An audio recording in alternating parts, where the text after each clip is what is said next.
మహిళల కండగా నిలిచింది.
ఆరు గంటల భాగంగా ఈ పథకాలన్నీ కూడా ఎవరైతే ఈరోజు మనం అంటూ ఉన్నాం, ప్రభుత్వం వచ్చి ఏం చేసింది ఏమి ఇస్తుందని చెప్పి చాలా మంది అంటూ ఉన్నారు.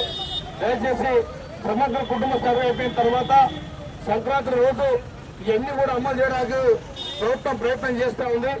ఏదైతే రేషన్ కార్డు లేని వారికి రేషన్ కార్డు ఇవ్వాలని చెప్పి, ఎవరైతే 10 ఎకరాల లోపు భూమి ఉంటుందో వారికి రైతు భరోసా ద్వారా ఎకరాకు 15,000 రూపాయలు ఇవ్వడానికి ప్రభుత్వం ప్రయత్నం చేస్తూ ఉంది.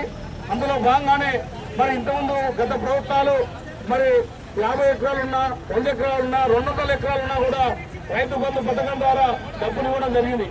దాని ద్వారా కోట్లాది రూపాయలు అప్పులు అయినాయి. కాబట్టి ప్రభుత్వం ఆలోచించి అలా ఇస్తే బాగుండాలనే ఉద్దేశంతో ఇప్పటికే మన మీద అధిక భారం అయిపోయింది.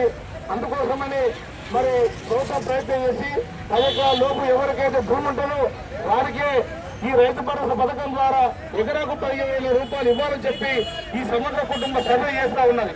ఎవరికి రేషన్ కార్డు ఇవ్వాలి, ఎవరికి పింఛన్ ఇవ్వాలి అనే దానిపైన ఆలోచన చేసి వారికి మరి పేదవారికి యొక్క అందాల ఉద్దేశంతోనే మరి ప్రభుత్వం ప్రయత్నం చేస్తూ ఉంది. కాబట్టి సంక్రాంతి రోజు అందరూ రేషన్ కార్డులు ఇచ్చి సన్నబియ్యం ఇవ్వడానికి ప్రభుత్వం ప్రయత్నం చేస్తూ ఉంది. కాబట్టి ఈ కార్యక్రమాల్లో అందరూ కూడా భాగస్వాములై ఈ యొక్క సంక్షేమ ఫలాలను అందుకోవాలని చెప్పి మరి తెలియజేస్తూ మరి ఈ యొక్క కార్యక్రమాలు ఇచ్చేసిన మీ అందరూ కూడా పేరుపైన మా యొక్క సారథి కళాకారుల పక్షాన మీ కళాబృందాలు తెలియజేస్తూ తెలుస్తాను.